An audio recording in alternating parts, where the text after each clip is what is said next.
ওরে জীবন গুনায় গুনায় গেল রে, আমি নিঃশ্বাসের বিশ্বাস কইরা গো, আমি বাদলাম বাড়ি গো রে, নিঃশ্বাসের বিশ্বাস কইরা রে, আমি বাদলাম বাড়ি ঘর। কোন দিন জানি আজরাইল সারে আমার সবই করব পরে, ঠিক নিও। নিঃশ্বাসের বিশ্বাস করে বিল্ডিং বানাচ্ছে, বিল্ডিং এ যাওয়ার আগেও তো অনেক মানুষ মারা গেছে, বেশি দূর নয়, কিছু 2-3 মাস আগে একটা ঘূর্ণিঝড় ছিল যার নাম হলো চিত্রাং, ঠিক নিও। আমি শুধু স্মরণ করে যে একটা বিষয়, কোন দিকে আপনি যাচ্ছেন, কোন দিকে যাচ্ছেন, আর যাওয়ার কথা কোন দিকে, কোন পথে চললে আল্লাহকে পাবেন, কোন পথে চললে জাহান্নাম। আমি শুধু বুঝায় যাওয়ার জন্য একটা তেলাওয়াত করেছি। বক্তা কোনো আপনাকে খাওয়াইয়া দিব না, বক্তা ইঙ্গিত দিবে, সার মূল বুঝে আমল করার দায়িত্ব আপনার কাছে। কথা বলে ঠিক না বেঠে? আপনারা জানেন ওই যে নিঃশ্বাসের বিশ্বাস করে, আপনারা বেশি দূর না, আপনাদের কাছে নাঙ্গলকোটের একটা ঘটনা সবাইকে ব্যথিত করলো। কথা বলে ঠিক না বেঠে? নাঙ্গলকোটের ঘটনা, হায় হায়, মালয়েশিয়া প্রবাসী দীর্ঘ 9-10 বছর পর্যন্ত এই কষ্ট করে টাকা ভাড়াইলো, বিল্ডিং বানানো হলো নাঙ্গলকোটে। ছেলেটা ছুটি নিয়ে চলে আসলো, আইসা রবিবার কিংবা সোমবারের দিন সকালবেলায় মসজিদের হুজুরকে দাওয়াত করে আসলো। মসজিদের হুজুর গো, আগামীকাল শুক্রবারে আমার ঘরে মিলাদ, শুক্রবারে মিলাদ কইরা গো, আমরা নতুন ঘরে ঢুইকাম, বাড়ি পাড়ার মহল্লাবাসী গো সবাই রে যায় দাওয়াত করলো, শুক্রবারে জুমার ঘরে মিলাদ। সব ইন্তজাম কইরা সোমবারে রাতে তো চিত্রাঙ্গের ঝড়টা আইলো।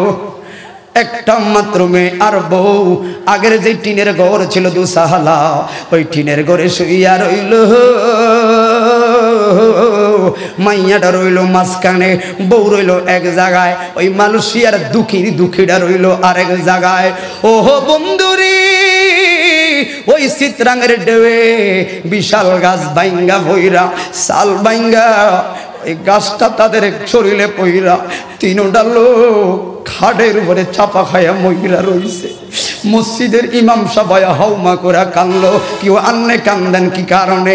সাংবাদিক এসে কান্দা শুরু করলো, কই আপনার কাদার কারণ কি? কই কিছু কিছু মৃত্যু আত্মীয় স্বজন লাগে না, এমনি চোখের পানির জল চলে আসে।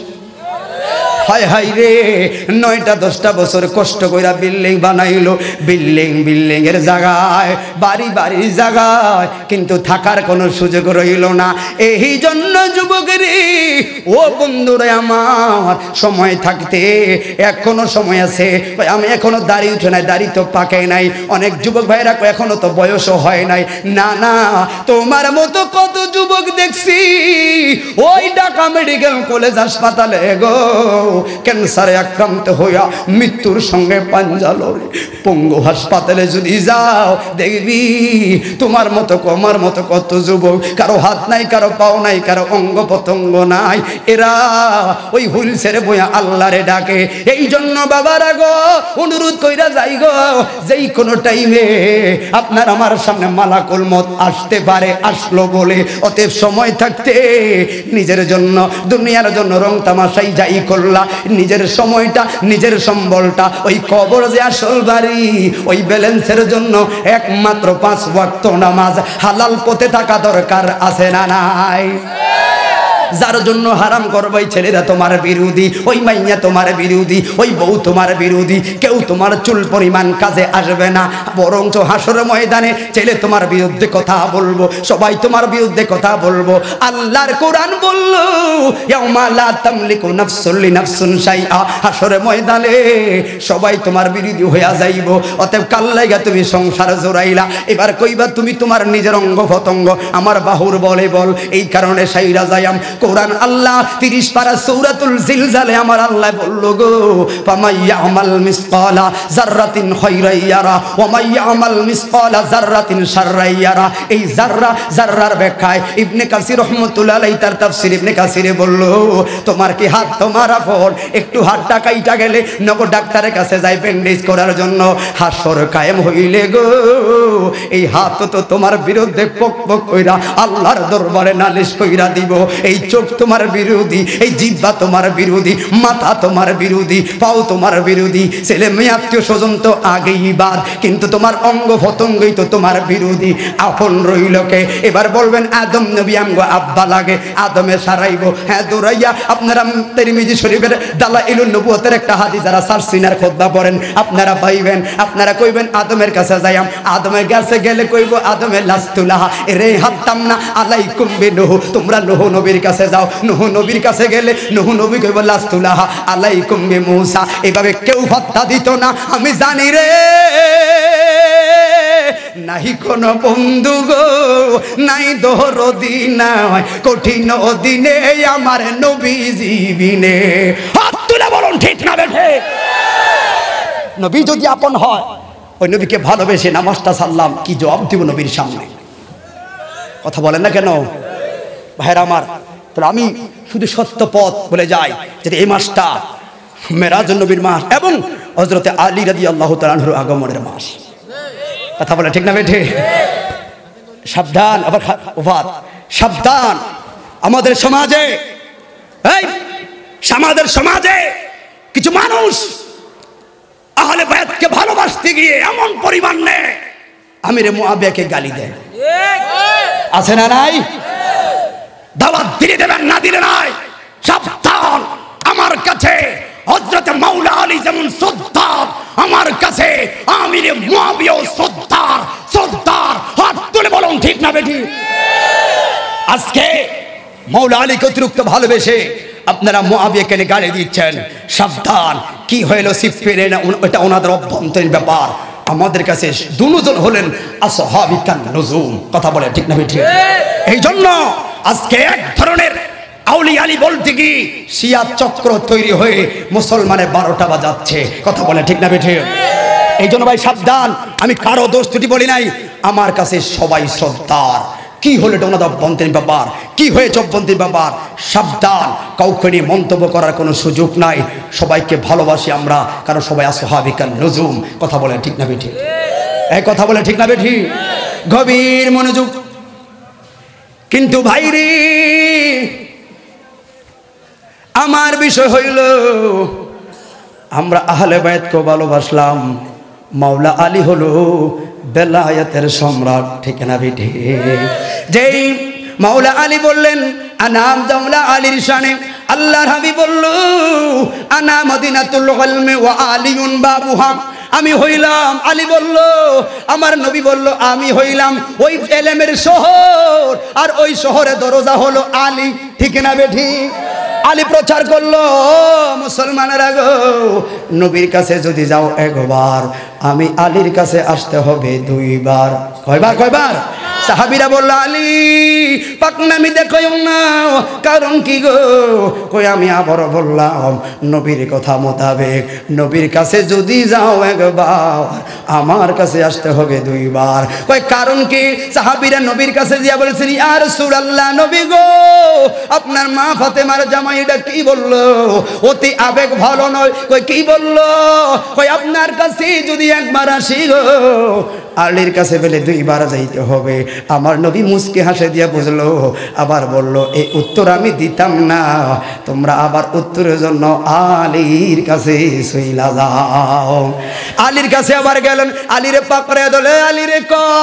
আলী কয় তোমরা কি বুঝো নাই গো, জরম বাড়ির মালিক থাকো বাড়ির ভিতরে। কয় সত্য কথা ওমর গো, ও আবু বকর, ওই বাড়ির দারোয়ানটা থাকে কোথায়? কয় গেটের সামনে। কয় তুমি যখন বাড়ির মালিকের সঙ্গে দেখা করতে যাইবা, যাইতে একবার দারোয়ানের সঙ্গে দেখা হইব নি রে? কয় হা। কয় বাড়ির মালিকের সঙ্গে দেখা করতে আসলা, আবারও তো সামনেই তো দারোয়ানি ভরবো। ঠিক না বেটা? এই জন্য আমি কইছি নবীর কাছে যদি যাইতে হয় একবার, আলীর কাছে যাইতে হবে দুইবার, অন্য কোনো কারণে নয়, বেলায়াতির মর্যাদার কারণে। ঠিক না বেঠি? 2000 খেয়াল করেন, আমার বিষয় হলো ইহদিনাস সিরাতাল মুস্তাকিম, আমার পথ কোনটা আর আমি যাচ্ছি কোন দিকে। কষ্ট হচ্ছে আপনাদের ভাইয়ের? আমার এই অল্প সময়ের মধ্যে কথাটা হবে। আপনারা যারা ইউটিউব ফেসবুক চালান, মক্কার ইমামের নাম হলো আব্দুল্লাহ আল সুদাইস, সুদাইস ঠিক নিও। 2014 সালের অক্টোবর মাসে সম্ভব দ্বিতীয় জুমার, কারণ ওই বিশাল খতিবের প্রত্যেকটা জুমার বয়ান কিন্তু বিভিন্ন ভাষায় রেকর্ড হয়ে যায় অনলাইনে, ঠিক নিও। এই জুমার বয়ানটা কিন্তু অনলাইনে রেকর্ড হয়, আর এগুলো উম্মতে মুহাম্মাদের জন্য একটা হেদায়েতের বাণী হিসেবে পৃথিবীতে প্রচার হয়। কথা বলে ঠিক না ঠিক? এই 2014 সালের আমার ইউটিউবে একজন লোক মেসেঞ্জারে পাঠাইলো, হুজুর এই কথাটার মানি তো অনেকে বুঝলো, বিভিন্ন ধরনের কথা বললো, এটার মানিটা একটু বুঝে আপনি কথা বলবেন। আমি ওয়াজটা শুনে অবাক হয়ে গেলাম, সর্বনাশ, এমনি তো মক্কার ইমাম হয় নাই, এমনি তো মক্কার ইমাম হয় নাই। মাওলা আলীকে নিয়ে চমৎকার একটা উক্তি তুলল, কারণ আলী হইল বেলায়াতের সম্রাট, আলীর মাধ্যমে বেলায়াতটা শুরু। যত পীর মাসে ওলি আল্লাহ আসবে, আগে মাওলা আলীকে সালাম জানাতে হবে। কথা বলুন ঠিক না বেঠে? এই জন্য ভাইয়েরে আমার ওই ব্যাখ্যাটা কথা আমি মূল শুধু পয়েন্টে পয়েন্টে বইলা যাই গো। মাওলা আলী রাতের বেলায় শুয়া রইল, রাতের বেলায় যেই মাত্র শুয়া রইল, আলীর মাধ্যমে আমার আল্লাহ স্বপ্নগুলো কেমনে দেখাইলো। আমার রহমতুল্লিল আলামিন উম্মতে মুহাম্মদের কাজ কারবারগুলো বেলায়েতের সম্রাট আলীর মাধ্যমে কেমনে দুনিয়ার মানুষদেরকে আমার আল্লাহ জানাইয়া দিল।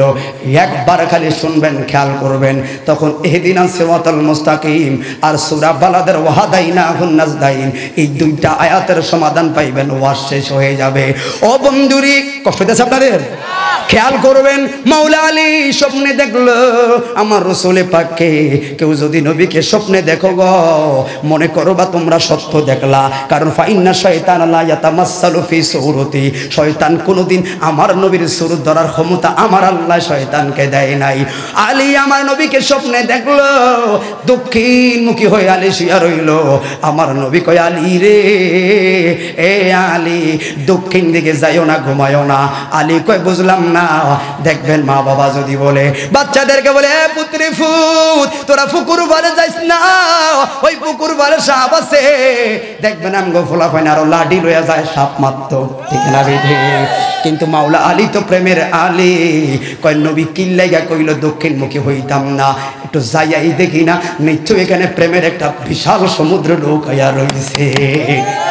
আলী যেই মাত্র সামনে, হারে সময় পাই আমনি, আলী যেই মাত্র সামনে গেল রে,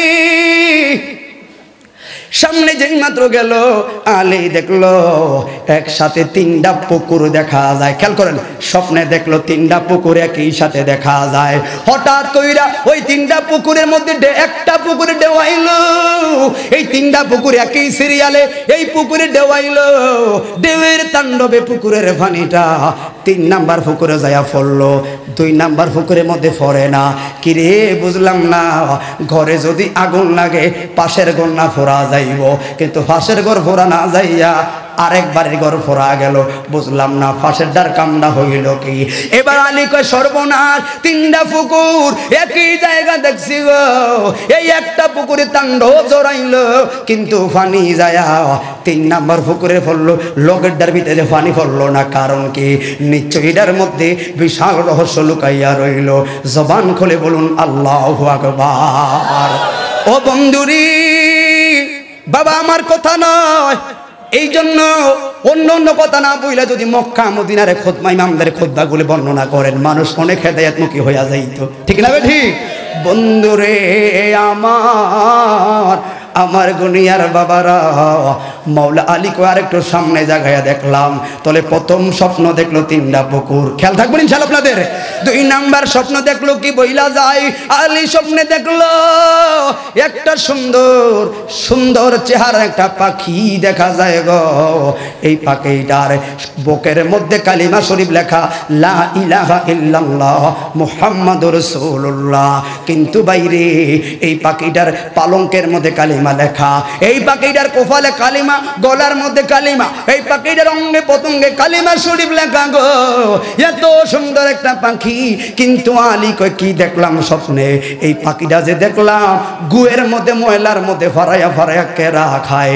কিরে তুই ফাঁকি থাকতি সুন্দর জায়গায়, কিন্তু ফাঁকি যে ময়লার মধ্যে টোগায় টোগায় কেরা খায়, তাহলে এটার মধ্যে আরো রহস্য আছে না নাই? একটু কথা বলবেন না ভাইয়েরা আমার? মাওলা আলী কয় সর্বনাশ গো, এই পাখি এটারে যদি পাইতাম সোনার খাঁচায় বইরা রাখতাম, কিন্তু ফাঁকি যে এটা গুয়ের মধ্যে যায়, কারণ কি? এটা থাকবে ভালো জায়গায়, তার বুকের মধ্যে কালিমা। হায় হায় রে। মাওলা আলী কয় হায় হায় গো, সামনে কি আরো যাইতাম নে? আলী কয় দেখি না, আরো একটু সামনে যাইয়াম। তাহলে দুইটা স্বপ্ন চইলা গেল। 3 নাম্বার স্বপ্ন জাননি, আলী সামনে দেখলো বিশাল একটা ঝর্ণা দেখা যায়। ঝর্ণার পানি উপর থেকে পড়ে গো, পানির ফোঁটাগুলো জমিনে পড়লো। আপনারা আমরা সবাই নিয়ম জানি যারা জাফলংয়ে গেছে, ঝর্ণার পানি যখন ঝর্ণার নিচে পড়ে, পানি নিচে পড়া পানির সঙ্গে পানি হইয়া যায়। কিন্তু আলী কয় সর্বনাশ, উপর থেকে স্বচ্ছ পরিষ্কার ঝর্ণার পানি পড়লো, আর ওই পানি প্রত্যেকটা ফোঁটা নিচে পড়ার সঙ্গে সঙ্গে প্রত্যেকটা ফোঁটা থেকে একটা করে শুকুরের বাচ্চা তৈরি হলো, একটা করে কুকুরের বাচ্চা তৈরি হয়ে যায়। পানির সঙ্গে মিলা পানি হয় নাই, কিন্তু ওই পানির ফোঁটা থেকে শুকুরের বাচ্চা হয়, কুকুরের বাচ্চা হয় গো। আলী কয় সর্বনাশ, এটা কেমন স্বপ্ন দেখলাম গো, যেই স্বপ্নের ব্যাখ্যা তো আমি কেমনি পাইয়াম? পানি পইরা পানি হইব, কিন্তু কুকুরের বাচ্চাগুলো কেন হইল? তাহলে স্বপ্ন গেল 3টা। আলী কয় আর সামনে যাইয়ামনি গো, কই আরেকবার যায়া দেখি। আরেকবার যায়া আলী দেখলো, যেই মাত্র সামনে গেল রে, ওই সামনে যাওয়ার পর আলী দেখলো বিশাল একটা সমুদ্র দেখা যায় রে। ওই সমুদ্রের ঢেউয়ে, ওই সমুদ্রের মাঝখানে বিশাল ঘূর্ণিঝড় তাণ্ডব আইল। বিশাল তাণ্ডবে মনে হয় যেন পৃথিবীটা লন্ডভন্ড বানায়া দিব, এমন ভাবে একটা ঘূর্ণিঝড়ের মতো আইলো। আবার পশ্চিম পূর্ব কানি থেকে হঠাৎ করে কে যেন একটা ঠান্ডা শীতল হাওয়া মাইরা দিল। ওই ঠান্ডা শীতল হাওয়ার কারণে বিশাল সমুদ্রের তাণ্ডবটা আবার মুহূর্তের মধ্যে ঠান্ডা হইয়া গেল। মাওলা আলীর ঘুমটা ভাঙ্গা গেল গো।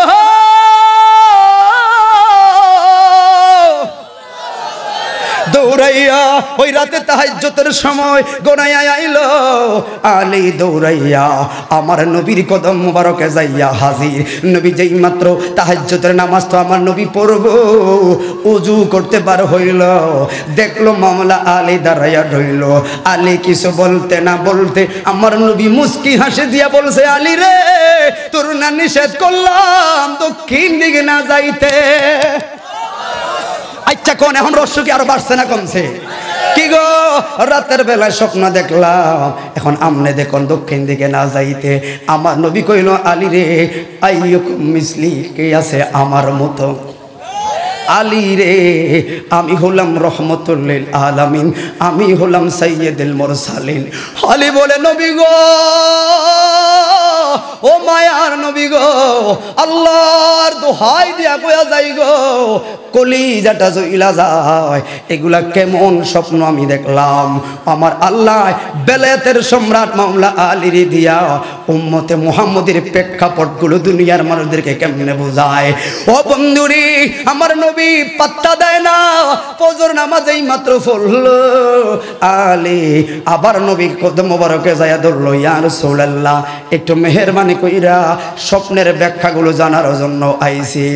আমার নবী কয়, আলী রে, প্রথমটা কি দেখলা?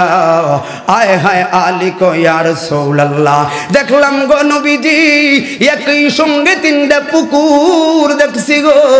ওই প্রথম পুকুরে যখন ঢেউ আইলো, ঢেউয়ের পানি লোকেরটার মধ্যে না পইরা 3 নাম্বারটার মধ্যে পড়লো। এই স্বপ্নের কারণটা জানতে চাই। আমার নবী কয়, আলী রে, স্বপ্নের কারণটা মাথায় রাখবা, আখির জামানায় আমার এমন কিছু উম্মত হইবে রে, আপন মার খবর নাই, শাশুড়ি আম্মার আম্মা কইব। আপন ভাইয়ের খবর নাই, শালারে 1 লাখ টাকা দিয়া বিদেশে ফাটাইব। আমার এমন কিছু উম্মত হইব, বাইরে পাইছিনে না মতিন রে লয়া চা খাইব। আছে না নাই? আমার নবী কয় আলী রে, আমার আল্লাহ বুঝাইয়া গেছে, ওই ধরো ওই কাছের জমিন ঢেউ আইলো তোমার মাঝে, আর যে লগে যে পুকুরটা, ওই পুকুরটা হলো তোমার ছেলে সন্তান, তোমার মা বাবা। কিন্তু মা বাবারে না খাওয়াইয়া পাড়া প্রতিবেশী লইয়া ঘুরলো। মা বাবারে ঈদের সময় আইলে একটা কাপড় দিতে পারে না, কাপড় দিতে পারে না, কিন্তু শালারে দেয়। শালির বাড়ির লোকেরা পর্যন্ত মার্কেট করে দিব গো। বউর তালে নাচবো, আপন ভাইয়ের খবর নাই। বাবার লুঙ্গিটা ছিঁড়া গেল, বাবার লুঙ্গিটা কিনে দেওয়ার খবর নাই। ওই বিদেশ থেকে ফোন দে, শ্বশুর আব্বার কি লাগবো? আছে না নাই? এই জন্য আল্লাহ তোমার মাধ্যমে স্বপ্নের ব্যাখ্যাগুলো বোঝাইয়া দিল। আলী রে, আখিরি জবান আমার এমন কিছু উম্মত থাকবো, আপন ভাই বোন মা বাবার খবর নাই, পর শ্বশুর বাড়ি এটা সেটা লইয়া নাচবো। এমন দুনিয়াটার সামনে চলতেছে, আছে না নাই? এই জন্য আমার আল্লাহ বুঝাইয়া দিল, ওই যে প্রথম পুকুর ডারে জেওয়ায়া 3 নাম্বারটা ফালাইল, নিজের মানুষের খবর নাই, অন্যর লইয়া রং তামাশা করব। এই জন্য আমার আল্লাহ 3টা পুকুর একসাথে রাইখা দেউ প্রথমটা উড়াইয়া 3 নাম্বারটা ফালাইয়া তোমারে বুঝাইয়া দিছে। মাঝখানেরটা খালি, জবান খুলে বলি আল্লাহু আকবার। কথা কি বুঝে আইছে? হায় হায়, আসলে বর্তমানে প্রেক্ষাপট মিল আছে নিও, চলেনি এমন। তাহলে মক্কার ইমাম তারা এমনি কথাটা কয় না, নিশ্চয় রহস্য আছে, কথা বলে ঠিক না বেঠে? তাহলে আর কি সময় আছে নিও? কি আছে কি? হ্যাঁ, আল্লাহ কবুল করবে না। আমি ভাইয়েরা আমার, লারেন্ডা ভাই মাইকটা ভালো আছে আজকে। ও বন্ধুরি, না আসলে কথা বলতেছি, আপনাদের মনোযোগটা খুব সুন্দর আছে, আল্লাহ কবুল করবো না। আমিন। তাহলে আরেকটা কই, হ্যাঁ 2 নাম্বার ব্যাখ্যাটা বলে যাই। ওই দিন ফজরের সময়, জোহর সময় মাওলা আলী তো আবার আইসা বইসা রইল, টেকে না বেঠে। ওর বেলায়াতের মুর্শিদ হইয়া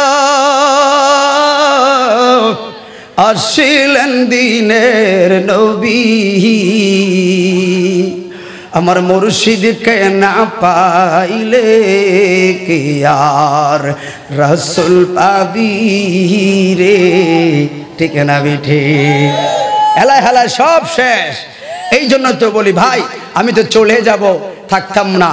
থুক থাকার কোনো সুযোগও নাই। সময় থাকতে সম্বল হাসিল করো, আর সময় থাকতে আপনকে চিনে নাও।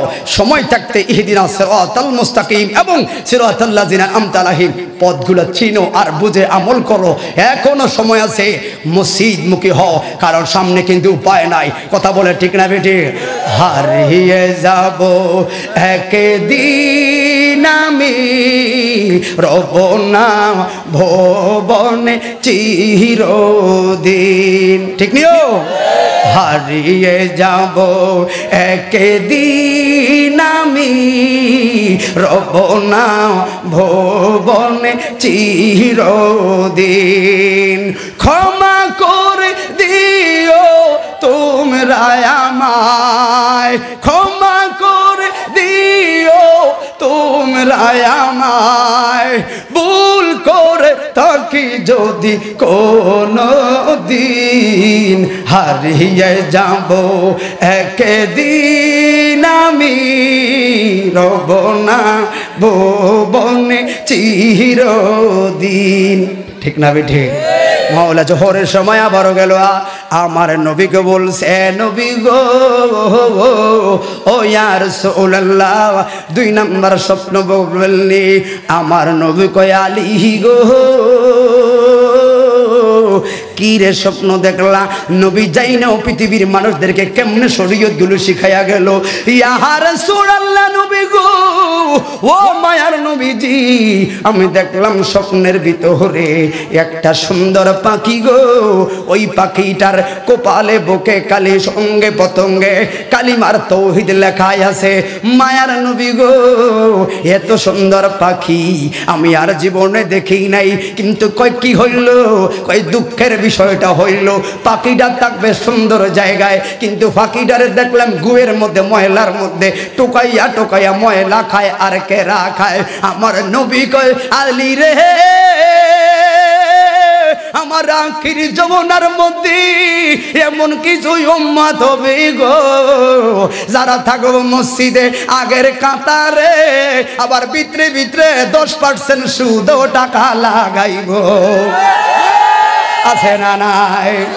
যারা অন্তরে কালিমা ঠিকই থাকবো, মুসলমানের সাইনবোর্ড ঠিকই লাগাইব। মুসলমানের সাইনবোর্ড লাগায়া সামনে সামনে আল্লাহ আল্লাহ জিকির করব, আবার 20 লাখ টাকা উন্ডায়া এফডিআর দিয়ে ইন্টারেস্টও খাইব। আছে না নাই? ওই যে ফাকিডারে দেখছো, ফাকিডার সুন্দর দেখা যায়, কালিমা শরীফটা তার শরীরের মধ্যে আঁকায় আছে। এর মানে হইল মানুষের অন্তরে কালিমা ঠিকই আছে, থাকার পরেও সে ওই সুদ খাইব ঘুষ খাইব। এই জন্য অন্তরে ওই দেহের মধ্যে অঙ্কিত কালিমা রাইকা আমার আল্লাহ ডারে ময়লার মধ্যে কইরা খাবাইয়া আল্লাহ বুঝাইয়া দিছে, মুসলমানের ঘরে হইয়াও কালিমা অন্তরে রাইখাও, গুয়ের মতো সুদের মতো সুদের মতো ঘুষের মতো জিনিস খাইব। এই জন্য গুয়ের মধ্যে ওই কেরার মধ্যে মুখটা লাগাইয়া ফাঁকিডারে দুনিয়ার মানুষের বুঝাইয়া দিছে। হাত তুলা বলুন ঠিক না বেঠি?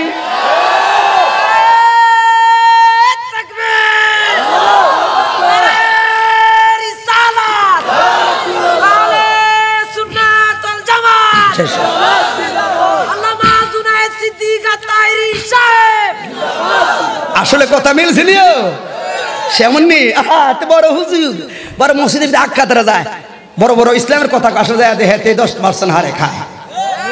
কথা বলে ঠিক না বেটি? এই জন্য সুদ ঘুষ থেকে আল্লাহ আমাদের সবাইকে হেফাজত করবে না, আমিন। আমি গরিব থাকবো, আমি রিক্সা চালাবো, অটো চালাবো, তাও আমি হারামের মধ্যে যাব না। কথা বলেন? কারণ এই সুদ ঘুষে হারাম টাকা দিয়ে যদি 1 ফোঁটা রক্ত হয়, আর ওই রক্ত যদি খাইয়ে শরীরে রাখা যদি নামাজ পড়ি, নামাজ কাম হবে? এ কথা হবে? এই জন্য বুঝতে হবে, ওই যে বললাম একটা সেজদাই তো জান্নাতের গ্যারান্টি, সেজদাটা হতে হবে কেমন? কথা বলে ঠিক নিও? থাক, আল্লাহ বক্তা নিয়ে আসো, আল্লাহ কবুল করে সকলে বলেন আমিন।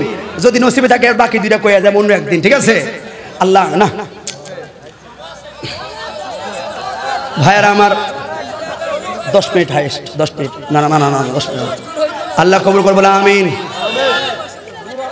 না না এতক্ষণ দেবে না ভাইয়ারা আমার, খেয়াল করবেন, শুনেন আর একটা কয়ে যায়, ঠিক আছে ভাইয়ারা আমার? এবার আসুন, পরের দিন আলী রাদিয়াল্লাহু তাআলা আনহু আবার আমার নবী কাছে কয়, নবী গো, ও মায়ার নবীজি, আর একটা বিষয় জানার আছে। কয় কি জানবি রে? কই ইয়া রাসূলুল্লাহ, ইয়া হাবিবাল্লাহ, নবী গো, আমি দেখলাম 3 নাম্বার স্বপ্ন, ওই যে উপর থেকে স্বচ্ছ পরিষ্কার ঝর্ণার পানি পড়লো, ওই পানিটা যেই মাত্র জমিনে পইরা গেছে গো, ঝর্ণার পানি নিচে পইরা পানি না হইয়া যাইব, কিন্তু পানির প্রত্যেকটা ফোঁটা থেকে নিচে পড়ার সঙ্গে সঙ্গে একটা করে শুকরের বাচ্চা হইল। আমার নবী কয় আলী রে, ও আলী, মনে রাখবি আমার আখিরি জীবনার এমন একটা উম্মত আছে গো, যার বাপে বালা হইব, কিন্তু হোলা হইব 1 নম্বরে হারামজাদা। আছে না নাই? বাপে ফজরের সময় ওইটা মসজিদে যাইব, আর হোলায় হেডফোন লাগায়া ডার্লিং এর সঙ্গে চ্যাটিং বানাইব। বাপে আল্লাহর ওলিদের দরবারে ঘুরবো, হোলায় তো শিরকের ফতুয়া দিব। বাপে তসবিহ পড়ব, ভালো মানুষ ছিল, ওই ভালো মানুষের ঘরে দেখবেন নেশাখোর আর গান্ধারি জুয়া হইয়া বইব সঙ্গ দোষের কারণে। কয় কেমনি কি? আমার নবী কয় আলী রে, ওরে আলী, ওই যে উপর থেকে পানি পড়লো, ওই পানিটা স্বচ্ছ দিয়া বুঝাইল এটা হলো হালাল বাবার বীর্য, একজন ধার্মিক বাবার পানি। ওই বীর্যটা যেই মাত্র জমিনে পড়লো একটা করে শুকুরের বাচ্চা হইল, তার মানে কি তুমি বুঝো না?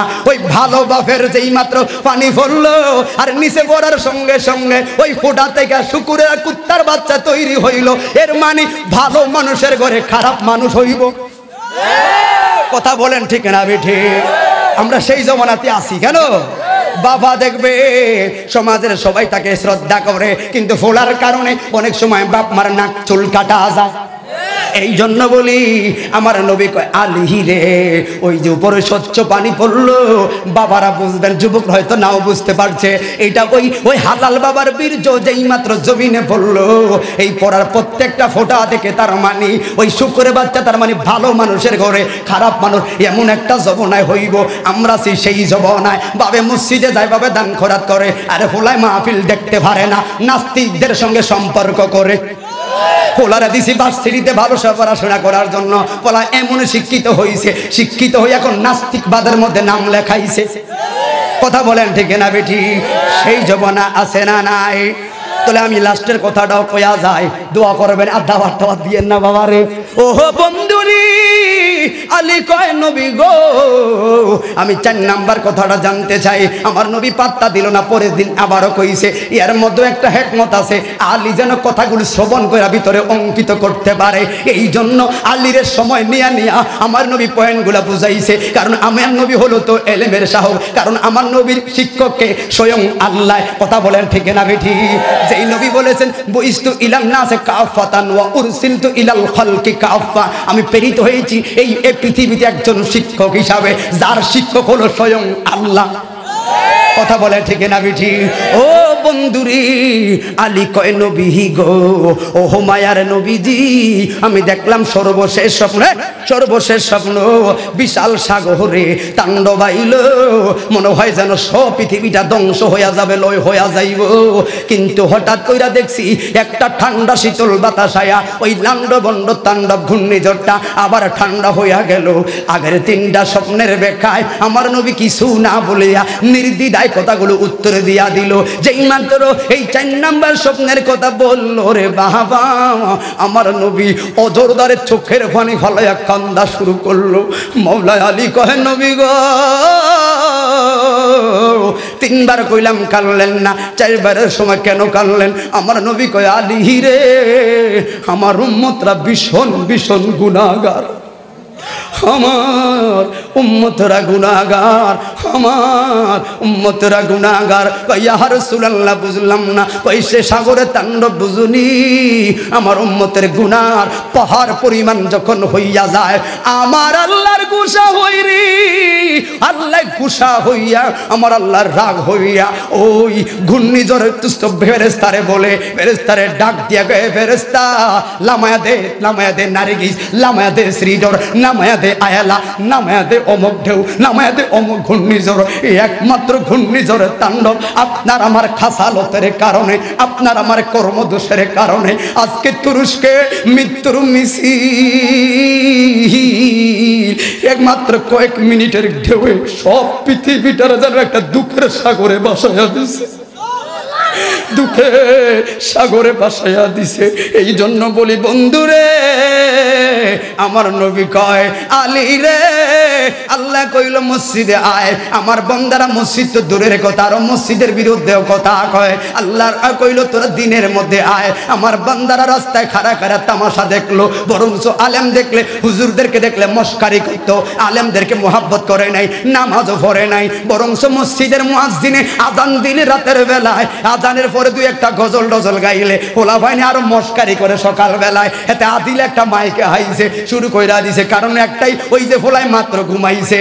ও বন্ধুরি, আমার নবী কইল আলী রে, আলী আমার উম্মতে গুনার পাহাড় যখন জৈমা যাইব, আল্লাহর রাগ হইয়া যায়, আল্লাহ ঘোষা হইয়া কয় ধ্বংসই কইরা দিমু, ধ্বংসই কইরা দিমু, দে সুনামি লাগাইয়া দে, দে ঘূর্ণিঝড় দে। ওরে বন্ধুরে, আপনারা জানেন সুনামি আমি কাকে বলে জাপানের মধ্যে 30 ফুট উপর দিয়া পানিটা উড়াইলো, কিন্তু একটা কথা শুধু মেসেজের মধ্যে বইলা যায়, যখন ঘূর্ণিঝড় আইয়ে, যখন শ্রীডর আইয়ে, যখন নার্গিস আইয়ে, 10 নম্বর সতর্ক সঙ্গে এই বাংলাদেশের মধ্যে দেখেন, কিন্তু একটা বার কি ভাবছেন নি এই ঘূর্ণিঝড় কই গেল? এই ঘূর্ণিঝড় 10 নম্বর সতর্ক সঙ্গে থেকে কে কমাইলো, কেমনে নিল, কই গেল, কেমনেই বা গেল? শুধু ভাবলেন আল্লাহ সারাইছে। ওরে ঘূর্ণিঝড় যখন আইয়ে রে বাংলাদেশের টিভি মিডিয়া তখন আর কিছু কয় না, একটা শুধু কয় শাহজালালের বাংলাদেশ, শাহপরানের বাংলাদেশ, ওলি আল্লাহর বাংলাদেশ, পীর মাশায়েখের বাংলাদেশ, রহম করো আল্লাহ, রহম করো আল্লাহ। ঠিক নিও। আবার যখন ঘূর্ণিঝড় চইলা যায় গো, আবার স্টার জলসার জন্ম ফেরে জ্বলানি শুরু। কথা বলে ঠিক না ঠিক? কেমনে আমার আল্লাহর রাগ কমবে? ও বন্ধুরে, আল্লাহ কয় যখন রাগ হইয়া যায়, গুসা হইয়া যায়, ওই আবার ঝড় দিয়া তাণ্ডবটা লাগাইয়া দেয়। যেই মাত্র হাবিবুল্লাহ রওজার দিকে মায়ার নজরে তাকায় গো, আল্লাহ কয় বন্ধুরে লাউলা কালাম খালাকতুল আফলাক, আপনারে না বানাইলে কিছু বানাইতাম না। আপনারে হাবিবুল্লাহ কইয়া ডাকছি, ইয়া রাসূলুল্লাহ 63টা বছর উম্মতের মায়া কানছো, এখনো রোজায় শুয়ে আমার নবী উম্মতি উম্মতি কইয়া কান্দে। ওরে গনিয়া রামগুন্দের বাবারারি বুখারীর বর্ণনা বইলা যাই গো, মেশকা যারা 9-10 পড়ছেন আপনারাও পাইবেন। আমার নবীর কাছে আপনার আমার আমলগুলো আজকে কে কি করলেন এই আমলগুলো নবীর কাছে পেশ করা হবে। আয় হাই রে, তো ওরাজু আলাইহা আমালুকুম ফাইন খাইরা হামিদুল্লাহ ওয়া গায়রা ফাস্তাগফিরুল্লাহ। আপনার আমার আমলগুলো যখন নবীর দরবারে মদিনায় পেশ করা হয়, যদি ভালো হয় আমার নবী শুকরিয়া আদায় করে, আর খারাপ করি আপনি আর আমি, আমার আল্লাহ কয়, আমার নবী কয় ফাস্তাগফিরুল্লাহ, আল্লাহ এরা বুঝে না, ক্ষমা কইরা দাও। কই ভাইবি? আল্লাহ কয় বন্ধুরে আপনার উম্মতের খাসালতের কারণে গো আমি রাগ হইয়া গেছি, গোসা হইয়া গেছি, কিন্তু আপনার চোখের পানি যে জড়াইলেন মদিনায় রোজায় শুয়ে, ও বন্ধুরে আপনার চোখের পানির মোহব্বতের কারণে আমি আল্লাহর রাগ, ওই রাগটারে আবার মায়ার সাগরে পরিণত বলে দিছি। আল্লাহ কয় বন্ধুরে আপনার প্রতি শুধু মায়া কইরা ওই আযাব গজবটা লইয়া গেছি, কারণ আপনার সঙ্গে না ওয়াদা দিছি যে এই দুনিয়া আপনার ওই জমিনে আপনি শুয়া থাকবেন, ওই জমিনে আমি বড় ধরনের কোনো আযাব গজব দিতাম না, শুধুমাত্র নমুনাগুলা দেখায়, না হয়তো তারা বান্দা আমারে ভুলে যাবে। আমার আল্লাহ কয় বন্ধুরে আপনার 10 নম্বর সতর্ক সঙ্গে দিয়া মাইরাইলাম ফিনিশ করে লয়, কিন্তু আপনার মুহাব্বতের কারণে ভালোবাসার কারণে গো সেই রাগটারে ভালোবাসায় পরিণত করেছি। আল্লাহ এবং নবীর ভালোবাসার ঠান্ডা শীতল হাওয়া যখন বয়া যায়, ওই ঠান্ডা শীতল হাওয়ার কারণে বিশাল সাগরের তাণ্ডবটা আমার আল্লাহ ঠান্ডা বানায়া দেয়। হাত তুলে বলি আল্লাহু আকবার। সারভাইসও কার কারণে? নবীর কারণে। কথা বলে ঠিক না ঠিক? আল্লাহ আল্লাহ নবী কয় মাওলা আলী, আলী রে ওই যে সাগর তাণ্ডব, আল্লাহর গোসা আর যে শীতল হওয়া, ওই যে আল্লাহ এবং নবীর সম্পর্কে আবার একটা ভালোবাসা হয়, এই ভালোবাসা শীতল হওয়া তোলের মা পাপাই কিন্তু রহমতুল্লিল আলামিনের কারণে কি দিলাম সেই নবীকে, কি দিলাম সে মাওলাকে। এই জন্য বক্তা নিয়ে আসেন পরিশেষে বাবার আমার, কারণ আমি চাইলে কিন্তু এই 1-1.5 ঘন্টা ওয়াজ 3 ঘন্টায় করতে পারতাম, বিভিন্ন রং তামাশা করার সুযোগ কিন্তু আমার দ্বারা আসিল, এটা কইতাম সেটা কইতাম, কথা কিন্তু চতুর্মুখে যায় 3 ঘন্টা ঠিকই খাইলাম, কিন্তু না আজকে কি একটানা কথা বলছি, কোনো এদিক সেদিক গেছি যাই না, শুধু একটা মাঝে কিন্তু অবস্থা অনুযায়ী। এই জন্য সব সময় মালিক থাকবে। আল্লাহ পাক মানুষ বানাইছে ধ্বংসের লাগে না, আল্লাহ পাক মানুষ বানাইছে শুধু মায়ার কারণে। কথা বলা ঠিক না বেঠে? কিন্তু সবচেয়ে বড় কষ্ট এটা, আল্লাহ পৃথিবীতে এত সুন্দর মায়া দিছ, থাকারই সুযোগ দাও না, তাহলে ভালোবাসার মায়া কি লেগে দিছো? কথা বলে ঠিক না বেঠে? থাকতে যেতে পারতাম না, তাহলে মায়ার জালে কেন বাঁধছো? এই জন্য কত রঙের খেলা। আল্লাহ পাক আদমের কইছে, আদম লা তাকরাবু হাযিহি শাজারা, গাছের কাছে যাইতেছ না। আবার শয়তানে কইছে, শয়তান আদমের পিছু ছাড়িস না। খেলা কিন্তু বেগুন আল্লাহই খেলাইছে। কথা বলে ঠিক না বেঠে? এই জন্য তো বলে রঙের খেলা খেলছো দয়াল রে দয়াল, তোমার খেলা চমৎকার, ওরে নাফাকে মা নূর বানাইয়া মিলাইছো বাজার রে। ঠিক নিও?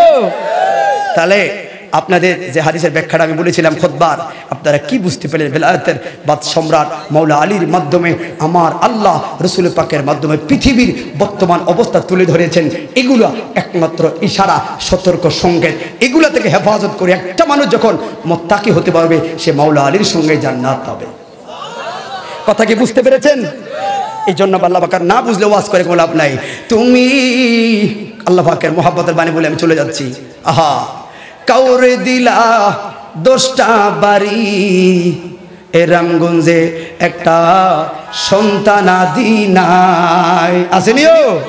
তুমি কাউরে দিলা 10টা বাড়ি, একটা সন্তানাদি নাই।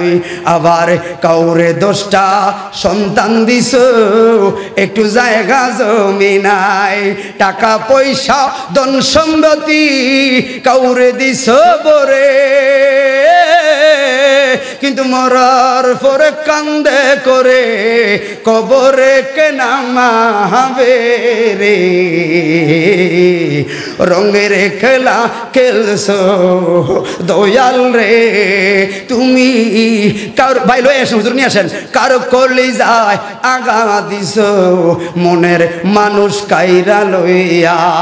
আবার কাহুরে অল্প বয়সে রাখছো বিধবা বানাইয়া। ঠিক নিও?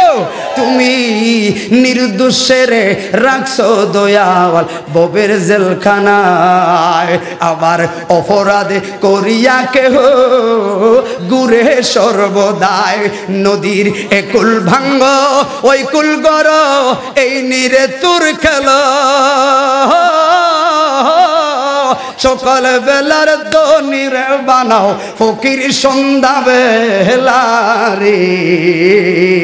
রঙের খেলা খেলছো ও দয়াল রে দয়াল, তোমার খেলা চমৎকার। নাফাকে মা নূর বানাইয়া মিলাইছো বাজার রে। ঠিক না বেঠি?